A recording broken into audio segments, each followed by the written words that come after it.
कहाँ जा रहे भाई साहब? हम लोग जा रहे हैं कटनी। कटनी कटनी जा रहे हैं। अभी कहाँ गए थे? अभी गए थे हरिद्वार, हरिद्वार गए थे गाय के लिए। दर्शन करने के लिए और माँ का की उपासना के लिए। ऋषिकेश के भी दर्शन हुए, गंगा आरती के दर्शन हुए। क्या क्या किया आपने? कितने दिन रहे? 3 दिन का प्रशिक्षण था। चौथे दिन वापसी थी, बीच में ऋषिकेश के दर्शन हो गए। बढ़िया प्रभु की कृपा है यहाँ। बहुत शांति है, सुकून है, बहुत अच्छी खेती है। गन्ने के बहुत सारे रास्ते में फैक्ट्रियाँ पड़ी हैं, बहुत अच्छी खेती है। अभी कितने अच्छे पेड़ दिख रहे थे, देखा आपने? बहुत खेतों में पेड़ लगे हैं, 10-10 फीट में बिल्कुल सीधे जा रहे हैं। यहाँ का वो टाइगर रिजर्व देखा अपना, राजा जी टाइगर रिजर्व। बहुत बड़े ऊंचे पेड़ हैं, कम से कम 300-200 फुट के बड़े पेड़ दिख रहे हैं। इसका कारण ये है कि जमीन बहुत उपजाऊ है।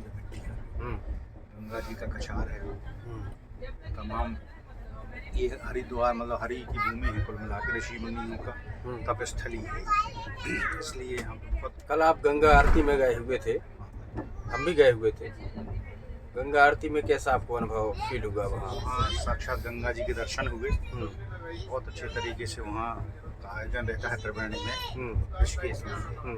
वहाँ तमाम देश विदेश के लोग आते हैं। एक जर्मनी के सज्जन से अपनी भेंट हुई थी। उनको अपन ने बताया था कि हम लोग हीरे की खेती होती है हमारे यहाँ। हीरा मतलब हमको खेत में मिलता है, तो बहुत खुश हुए वो। बहुत बढ़िया उनको लगा, ये सरप्राइज था उनके लिए कि किसी खेत में भी डायमंड हो सकता है। जर्मनी, इंग्लैंड, तमाम इंग्लैंड के एक महिला ने वहाँ आरती भी कराई थी। तो ये तमाम देश विदेश के लोग यहाँ पर्यटक आते हैं। पर्यटन का क्षेत्र है, खेती थोड़ा कम है, पहाड़ी एरिया है। तो पहाड़ होने के कारण खेती कम होती है, और इतनी भी है बहुत उपजाऊ जमीनें हैं। गेहूँ भी होता है, धान भी होती है, गन्ना बहुतायत में होता है। और यहाँ शामली का जो गुड़ है वो पूरे देश में प्रसिद्ध है। तो अभी आप गन्ना देख रहे होंगे इधर दिख रहा है खेतों में, तो वो बहुत प्रसिद्ध है। अपने यहाँ जैसे मध्य प्रदेश में नरसिंहपुर गुड़ की मंडी है, फैक्ट्री है बड़ी शुगर की। उसी प्रकार से यहाँ भी गुड़ का। तो लेट हुई ना, वो ठंडा मौसम है ना, आधा घंटा लेट हुई, 1 घंटा हुआ, 1.5 घंटा हुआ, 2 घंटा लेट हुई। ये प्राकृतिक रूप से पूरा जो है साधन संपन्न क्षेत्र है। बहुत मनोरम दृश्य है यहाँ, और हमेशा मौसम ऐसे ही रहता है। अच्छा, हरिद्वार में आपको कैसा क्या लगा? वहाँ का क्या है, फैक्ट्री है, क्या है? वहाँ मुख्य रूप से तो वो हमारे परम पूज्य गुरु जी की तपस्थली है, श्री राम शर्माचार्य जी की। पर वहाँ का जो उनका एक पूरा गुरुकुल टाइप का बना हुआ है, जो मंदिर है उस एरिया में। उसके अलावा उनका जो पूरा हरिद्वार, हर की पौड़ी, ये सब तमाम स्थान है। हरिपुर कला एक ग्राम पंचायत के अंतर्गत वो हरिद्वार गुरु जी का क्षेत्र जो है वो आता है। जो ग्राम पंचायत का क्षेत्र है, पर वहाँ का आप डेवलपमेंट देखेंगे। यूनिवर्सिटी है, देव संस्कृति विश्वविद्यालय गुरु जी का, परम पूज्य चिन्मय जी उसके कुलपति हैं।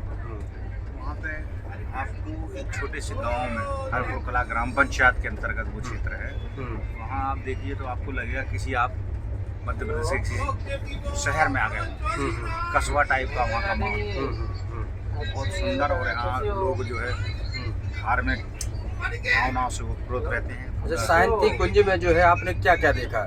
घूमने लायक क्या है वहाँ? लोगों को क्या बताएंगे? आप यहाँ से जा रहे हैं, वहाँ क्या बताएंगे? वहाँ हर की पौड़ी प्रमुख प्रसिद्ध स्थान है, और वहाँ पे सबसे बड़ा ये है कि गुरु जी ने वहाँ पे यूनिवर्सिटी में विश्वकर्मा योजना के तहत तमाम लोगों को प्रशिक्षण देने का काम, युग शिल्पी बनाने का काम, डिस्पोजल वहाँ हम लोगों ने बनते देखे और वहाँ दिखाए गए। हम लोगों ने वहाँ गौशाला बहुत अच्छी देखी, हम लोगों ने वहाँ स्कूल और आपके पेपर बनते हुए देखे, जो हाथ से पेपर बनाए जाते हैं, उसके लिए भी वहाँ प्रशिक्षित किया जाता है। मतलब गुरु जी ने एक ऐसा वहाँ पे वो बना के रखा है लोगों के नैतिक उत्थान के लिए, आर्थिक उत्थान के लिए, सामाजिक, राजनीतिक, धार्मिक, सभी प्रकार के उत्थान के लिए व्यक्ति के वहाँ पे चीज़ें रखी हैं। और वो चाहते थे, वो एक दृष्टा थे, पूरे युग का परिवर्तन करना चाहते थे।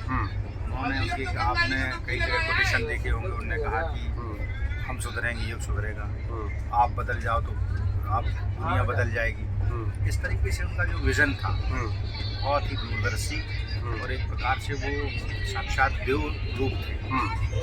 उनने ऐसा वहाँ सिस्टम बनाया है, लोग 30-30 वर्ष से वहाँ रह रहे हैं, जीवन दान दे दिया लोगों ने, उनकी पीढ़ियाँ रह रही हैं और पूरा वहाँ का संभाल रहे हैं। आप वहाँ का जो भोजनालय का काम देखिए, तमाम सेवा भावी लोग लगे हुए हैं। जैसे कि मैंने भी देखा वहाँ भोजनालय का काम, अपने यहाँ 4 रिश्तेदार आ जाते हैं तो अपन उनकी खाना पीना की व्यवस्था बनाने में, सोने की, लेटने की, इस प्रकार की व्यवस्था बनाने में वो नहीं हो पाते, परिपक्व नहीं हो पाते। लेकिन वहाँ मैंने देखा कि सोने से लेकर के वहाँ उनके रुकने तक की, गर्म पानी की, ठंडे पानी की, भोजन की व्यवस्था, इसको लेकर के आप क्या कहेंगे? वो तो घर जैसा माहौल है वहाँ। हम लोगों ने देखा मध्य प्रदेश से लगभग 1400 लोग थे इस ज्योति कलश यात्रा की कार्यशाला में। तो वहाँ आप ये माने कि 1400 लोगों को एक साथ भोजन हो जाना, बहुत अच्छे आसान तरीके से हो जाना, गर्म पानी की व्यवस्था रहना, पीने के लिए भी गर्म पानी, और वहाँ तमाम तरीके की व्यवस्था, वहाँ चाय की व्यवस्था, नाश्ते की व्यवस्था, निःशुल्क चीज़ें रहती हैं, रुकने की निःशुल्क व्यवस्था है। एक ऐसा माहौल जैसे आप घर परिवार में रहते हैं, गांव में रहते हैं और आपका परिवार भी लेके जाएंगे आप, तो वहाँ पारिवारिक माहौल नहीं समझ जाएगा लोगों के। पारिवारिक माहौल जैसे आपने बताया, तो वहाँ की दिनचर्या क्या रहती है सुबह से लेकर के शाम तक? सुबह 4 बजे जागरण का रहता है, फिर इसके बाद आरती का समय रहता है, फिर यज्ञ हवन का समय रहता है, फिर अल्पाहार का रहता है, तो उपरांत जो भी कार्यशाला में बुलाया गया आपको उसका क्रम रहता है, प्रशिक्षण रहता है, हाँ। क्रम रहता है और उद्बोधन रहते हैं वहाँ के विद्वानों के। इसके बाद शाम को दोपहर बाद फिर भोजन का समय आता है, फिर रात्रिकालीन समय आता है, 9 बजे के बाद आपको विश्राम करना है, फिर से वही क्रम 4 बजे से शुरू हो जाता है। अच्छा, यज्ञ को लेकर के क्या कहेंगे? जैसे कहा जाता है कि जैसे अपन रोजाना यज्ञ करते हैं, उससे जो ऊर्जा निकलती है वातावरण को शुद्ध करती है, क्या कहेंगे? बिल्कुल निश्चित रूप से वैज्ञानिक गुरुजी ने जो धर्म को विज्ञान से जोड़ा है, जो वैज्ञानिक रिएक्शन होते हैं उसी हिसाब से उन्होंने अपने लोगों को धर्म के लिए बताया है कि धर्म एक विज्ञान है, वेद विज्ञान के आधार पर उनका पूरा सिस्टम चलता है। तो हम आप जानते हैं कि जो वातावरण प्रदूषित होता है उसको शुद्ध करने के लिए यज्ञ हवन करने से आपका घर, आपका क्षेत्र, आपका वहाँ का वातावरण शुद्ध हो जाता है। इसीलिए यज्ञ पहले किए जाते थे, अश्वमेध यज्ञ गुरुजी ने करा है, उसके पीछे विश्व का कल्याण हो, यही हम लोग सब चाहते हैं और यही गुरुजी का दृष्टिकोण है। पूजनीय वंदनीय माता जी का भी यही दृष्टिकोण, वो इसलिए कि सरस ललित शास्त्र थे, इसलिए बच्चों को करती थी, पूरे गुरुजी का भी यही रहता था कि हमारे सब। अच्छा, एक और चीज़ है, जैसे कि मैं गायत्री मंदिर गया और मेरा वहाँ से लगाव काफ़ी रहा बहुत पहले से कि माँ एक आध बार मुझे बुलाएंगी, और मैं गया, ऐसा संयोग बना।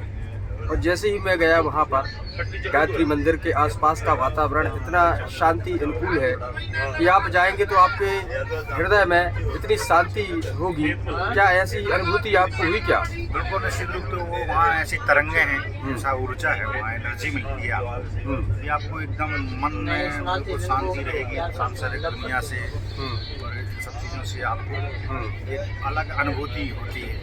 वहाँ लगता है कि जो शांति कुंज जो नाम है वो वास्तव में शांति का ही कुंज है। वहाँ शांति ही शांति है, अनुशासन है, तमाम चीज़ें ऐसी हैं कि आपको लगेगा कुछ अलग है। अच्छा, जैसा कि वहाँ सुनने में आया एक दिव्य ज्योति हमेशा जलती रहती है, उसको लेकर के क्या मान्यता है, क्या कहना चाहेंगे आप? आपने तो देखा है, जैसे मैंने भी देखा है, वहाँ पर लंबी लाइन, रोजाना हजारों की संख्या में लोग आते हैं, वहाँ के दर्शन करते हैं, प्रज्ञा प्रखर है, वहाँ पर एक अलग सी वातावरण, एक अलग सी ऊर्जा है। बिल्कुल निश्चित रूप से गुरुजी ने 1926 से आराधना शुरू की थी। परम पूजनीय वंदनीय माता जी का भी जन्म शताब्दी वर्ष मनाया जा रहा है, 1926 में उनका जन्म हुआ था।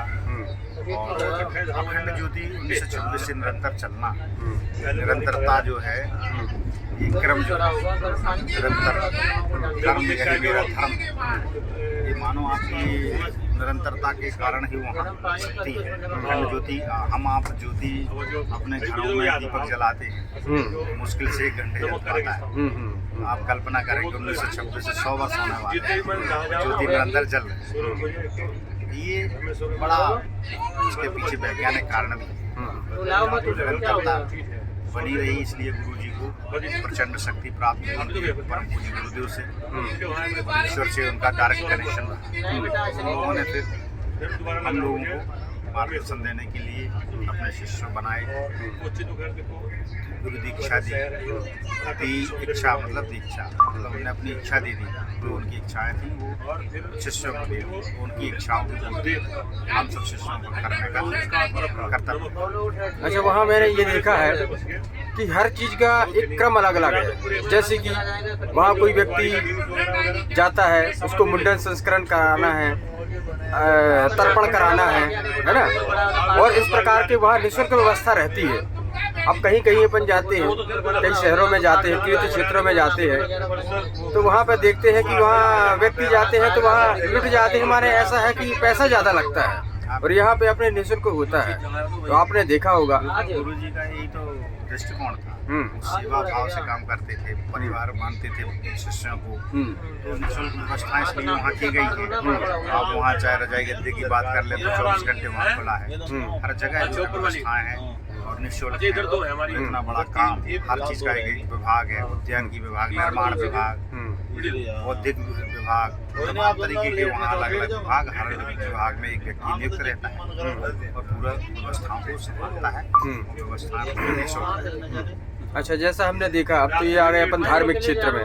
कई लोग कहते हैं कि भैया वो अध्यात्म से जुड़े हुए हैं, इसलिए इस प्रकार का वो उनका है कार्यक्रम, है ना। तो अभी मैं जैसे कि उनका विश्वविद्यालय भी देख करके आया, बच्चों का विद्यालय भी है। अब शिक्षा की बात करें तो शिक्षा के लिए आपने वहाँ देखा, तो शिक्षा के आप यहाँ से देख करके जो जा रहे हैं, तो लोगों को क्या बताएं कि शिक्षा के लिए वहाँ यूनिवर्सिटी है, आप कोई भी विषय पढ़ सकते हैं, निःशुल्क व्यवस्थाएं हैं। हॉस्टल का बच्चों को जरूर लगता है खाने पीने का, तो घर में भी रहेंगे बच्चे तो खाना पीना हम आपको देना पड़ेगा। बाकी शिक्षा वहाँ बहुत बड़ा विश्वविद्यालय बना हुआ है, वेद संस्कृति की वहाँ पढ़ाई होती है, और अन्य इंग्लिश है, आपका साइंस है, आपका मैथ्स है, मतलब कोई भी विदेशों के भी बच्चे हैं वहाँ, विदेशों के हॉस्टल से बच्चों के। ये इतना बड़ा काम कोई देव पुरुष ही कर सकता है। हाँ, चलिए, ये अपना ये शिक्षा को लेकर के आपने बताया, जैसे कि वहाँ निःशुल्क शिक्षा है, सिर्फ रुकने बस का चार्ज लगता है। इसके अलावा अब पर आ जाए, जो लोग कहते हैं देश में बेरोजगारी है। अब जैसे मैंने वहाँ पर जाकर के देखा और पूछा उन लोगों से कि भाई कुछ लोग बेरोजगार हैं, तो उनके लिए आपके यहाँ क्या उपक्रम चलाए जा रहे हैं, तो उन्होंने क्या बताया आपने भी देखा होगा, आप अपने मुखार बिंदु से बताएं। मैं जी आह्वान करना चाहता हूँ कि वहाँ जो कहते हैं कि मैं बेरोजगार हूँ, और सब में हम लोगों ने जो अध्ययन किया है, विनम्रता से कहता हूँ कि अपने यहाँ स्वैच्छिक बेरोजगार है, रोजगार की कमी कहीं नहीं। वहाँ देखिए आप, गुरुजी बुला रहे हैं, निःशुल्क प्रशिक्षण दे रहे हैं, निःशुल्क आपको जो कर रहा हो वो करिए। कितने उपक्रम थे वहाँ, आप वहाँ गौशाला के हिसाब से जा सकते हैं। हाँ, हमारे कोई जो ज़्यादा पढ़ा लिखा नहीं है, वो अपनी गौशाला के लिए अब कहते हैं कि भाई रोजगार के लिए ज़्यादा पढ़ा लिखा होना चाहिए, तो मैं भी देख करके आया हूँ। आप यदि अनपढ़ भी हैं, 8वीं पास भी है और नहीं भी है, तो आप छोटे से रोजगार जैसे गौशाला को लेकर के अपना उपक्रम चला सकते हैं। उसके बाद आए अपन पढ़ाई लिखाई को लेकर के, तो आपके वहाँ पे हर प्रकार का उपक्रम चलाया जाता है। साबुन को महिलाएं भी बेरोजगार हैं, तो उनको अगरबत्ती साबुन बनाने का प्रशिक्षण दिया जाता है, दवाई बनाने का प्रशिक्षण दिया जाता है। लड़कों के लिए सिलाई सेंटर, महिलाओं के लिए सिलाई सेंटर, कपड़े बनाने का काम सिखाया जाता है। इसके अलावा और भी देखें अपन तो पेपर बनाने का काम सिखाया जाता है, आप पेंटिंग सीख लीजिए, कंप्यूटर का काम सीख लीजिए, हर प्रकार की वहाँ ये सब चीज़ सीख सकते हैं। आपको वहाँ संस्कार भी मिलेगा, रोजगार भी मिलेगा, व्यवसाय भी करेंगे, आप कुछ भी कर सकते हैं आप वहाँ जाके सीख के। और हम लोगों ने पेपर बनाने की विधि देखी, कपड़ा बन रहा था, आप लोगों ने आपने देखा होगा बुनकरों को कपड़ा बनाते हुए, कितना बढ़िया कपड़ा बना रहे थे, हाँ, चला रहे थे। तो जो यहाँ पे कपड़े बन रहे थे देसी उससे हथकरघा से, वही हम आप देखें कि जब हरिद्वार में वो चीज़ है, यहाँ तो वहाँ मतलब हवाई है उसका रोजगार के अवसर सर्जन करने का। अपन छोटे से गांव जामुनडाड़ में देखते हैं, वहाँ पे भी ये हथकरघे रखे हैं। वहाँ जो कुंडलपुर ट्रस्ट है वहाँ से लोग आते हैं और उनको वो धागा दे जाते हैं, तो वो मतलब आपको साड़ी बनाने का काम करते हैं। तो उसमें भी लगभग हमें लगता है कि 400-500 रुपए का दिन कमा लेते हैं। तो ये क्या है, और जामुनडाड़ में कैसे आया, वहीं के 100 घर के लोग 99 घर के लोग ये कह रहे हैं कि बेरोजगारी है और एक घर में वही रोजगार भी है। तो क्या है कि करने की इच्छा इसलिए कर रहे हैं, तो आपको तय करना पड़ेगा कि हमको खेती करना है, कि पशुपालन करना है, कि व्यवसाय करना है, कि वकील बनना है, कि डॉक्टर बनना है, ये तो आपको तय करना पड़ेगा। ये मानव का कर्तव्य है, हमको कर्तव्य निष्ठा से काम करना चाहिए, लक्ष्य बना के काम करना चाहिए। तब तो हमको रोजगार ही रोजगार है, चाहे वो देहात में हो, गाँव क्षेत्र में हो। इधर हरिद्वार तो एक प्रकार से मान लीजिए गुरु जी की दृष्टि पड़ी है वहाँ पे, तो वहाँ तो आप कितने प्रकार के हम आपने देखे हजारों लोग लगे हुए हैं, लोग सीख रहे हैं, सीखने के बाद कर रहे हैं। तो करने का भाव बनाइए, हम आप सब बनाएं, निश्चित रूप से इस देश को आगे बढ़ाएंगे। अपन करेंगे तो देश बढ़ेगा ना। अपन कोई रोजगार स्थापित करेंगे तो उससे सरकार को टैक्स मिलेगा, उस टैक्स से हमारी सड़कें बनेंगी, हमारी बिजली उपलब्ध होगी।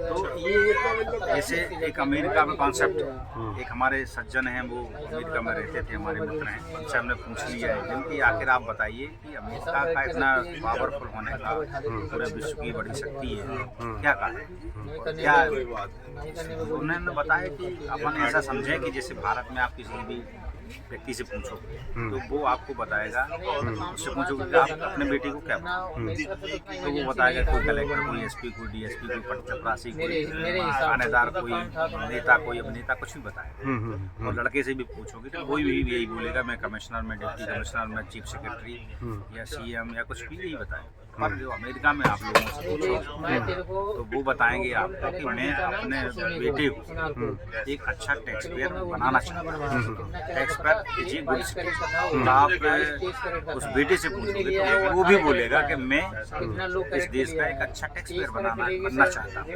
तो ये अंतर है विकास होने का, विकसित होने का।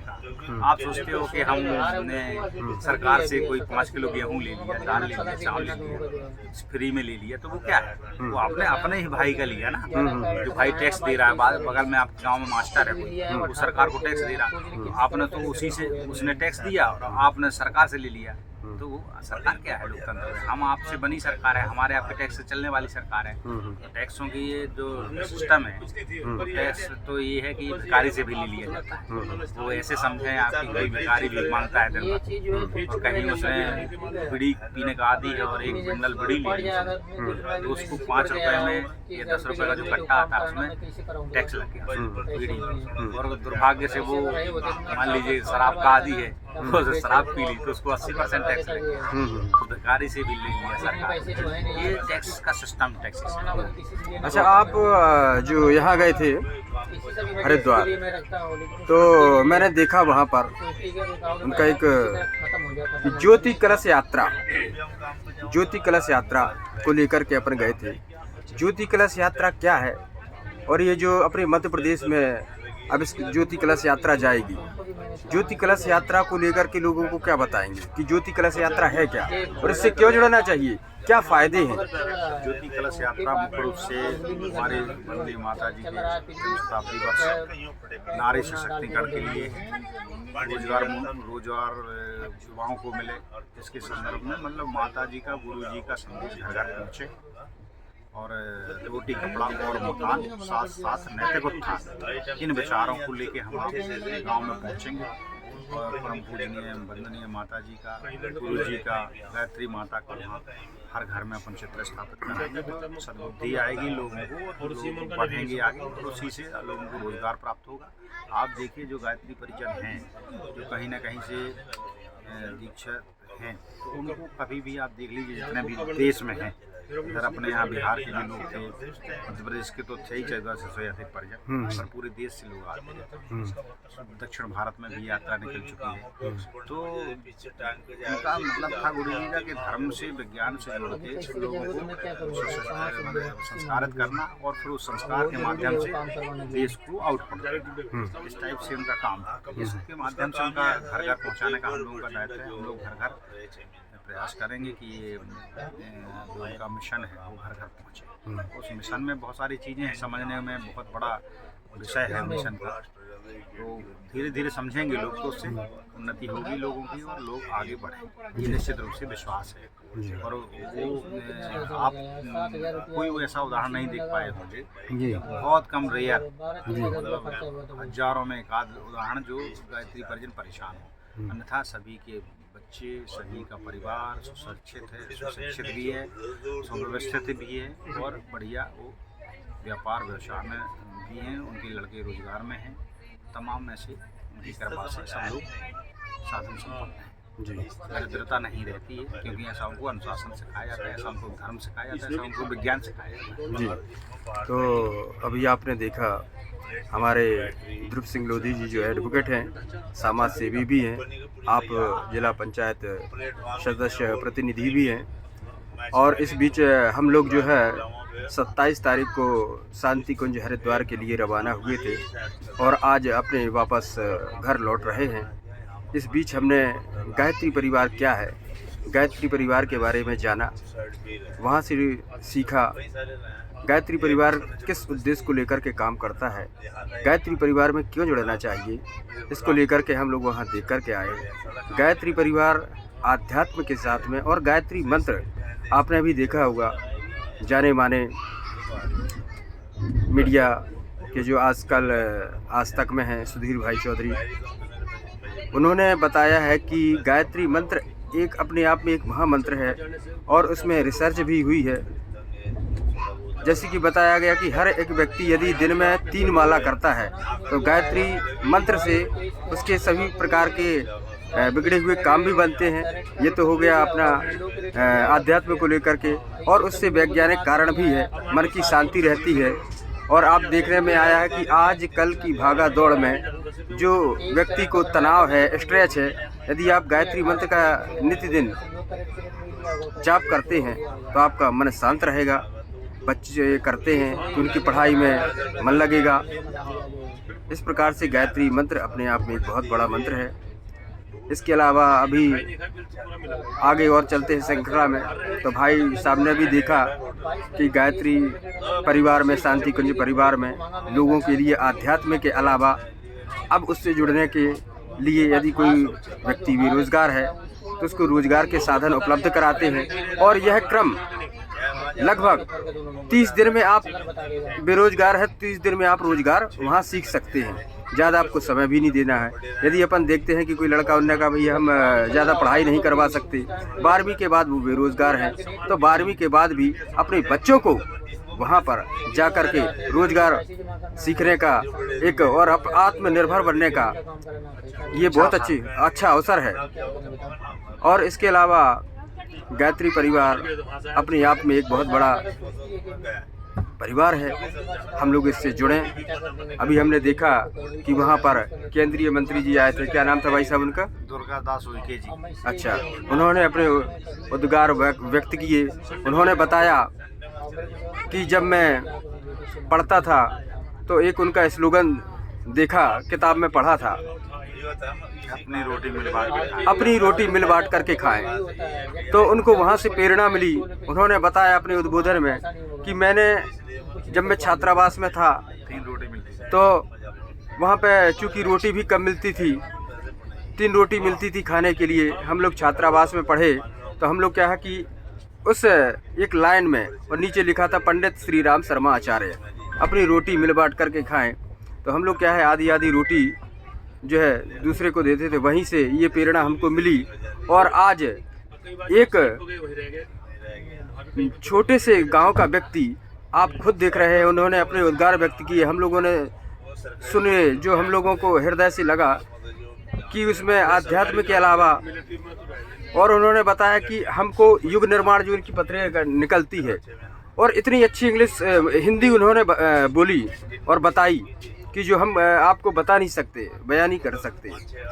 इस प्रकार से उन्होंने बताया कि हम यदि उस युग निर्माण योजना के प्रत्येक पन्ने को प्रतिदिन पढ़ें तो उससे हमको हर एक चीज़, एक अलग अलग सब्जेक्ट निकल के आता है, और वो हमारी जो भी समस्याएं हैं, यदि हम कभी किसी समस्या से घिर जाते हैं और हम उस युग निर्माण योजना जो पत्रिका उनकी निकलती है, हम उसको पढ़ते हैं, तो निश्चित ही हमारे हर समस्या का समाधान उस युग निर्माण की योजना पत्रिका से निकलता है। अखंड ज्योति चलती है, अखंड ज्योति भी चलती है। गुरुजी ने हर विषय का सब्जेक्ट पे साहित्य लिखा है। हाँ। कृषि के क्षेत्र में जी, आपका व्यापार के क्षेत्र में, आपका व्यवसाय और आपका स्वास्थ्य के क्षेत्र में, हर क्षेत्र में आप उनका साहित्य पढ़ के और अपनी समस्या का समाधान कर सकते जी।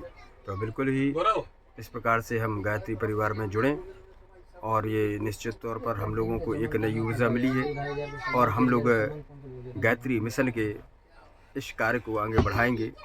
और निश्चित तौर पर भी मैं इससे बहुत, मेरे को तो लग रहा है कि मैं गायत्री परिवार से पहले ही क्यों नहीं जुड़ गया, ये चीज़ पहले ही क्यों नहीं देख पाए, क्योंकि समय आता है। हाँ जी, गुरुजी की जब कृपा होती है, दृष्टि पड़ती है जी तभी अवसर आता है जी। तो इस प्रकार से मैं तो अब लोगों से यही कहूँगा कि आप गायत्री परिवार में जुड़ें और गायत्री परिवार को समझें और वहाँ पर जाएं, तो हमने आपको अपने प्रत्यक्ष श्रीमान दुर्गादास सुइके जी का जो राज्य मंत्री है जनजाति कल्याण विभाग भारत सरकार के, जी उन्होंने कितना आत्मीय तरीके से और गुरु जी का पूरा दृष्टांत बताया, और उन्होंने कहा कि आज मैं जो भी हूँ जी सब गुरु जी की कृपा से ही हूँ। ऐसे ऐसे लोग हैं उनकी कृपा से धन्य हो गए, जो बहुत अच्छे ऊंचे पदों पर पहुँचे। जी वहाँ हमने आपको ये देखने को मिला जो सामाजिक समरसता के, जी उन्होंने बताया जो कुरीतियाँ थी उस समय जी कि मैं चूँकि आदिवासी क्षेत्र से आता हूँ, मैं बैतूल डिस्ट्रिक्ट से आता हूँ। उन्होंने बताया कि मैंने जब निर्धारण किया जी तो लोगों ने कैसी कैसी प्रतिक्रियाएं दी। हाँ हाँ लोगों ने उन्होंने देसी भाषा में बताया कि हाँ। मुझे कहते थे कि ये हाँ। घोड़ साला है, आजकल पंडित बना घूम रहा हाँ, है। हाँ, तो ये उन्होंने मजेदार बात हाँ। कही है। तो उन्होंने ये भी कहा कि व्यक्ति जो है जन्म से नहीं कर्मों से महान बनता है, और उनका ये जो अभी अपन ने देखा है, बिल्कुल चरितार्थ है जीवन, अपन ने देखा है गुरु जी का कोटेशन है ना जी। मैंने बताया कि गुरु जी ने बोला था कि बेटे व्यक्ति जाति से नहीं कर्म से पंडित बनता है। उन्होंने पूरा गुरु जी का एक एक चीज मार्मिक बताई, सब लोग उसमें, और वो खुद गुरु जी का नाम लेते लेते और आंसू बहे आए उनके, उनका आत्मिक लगाव।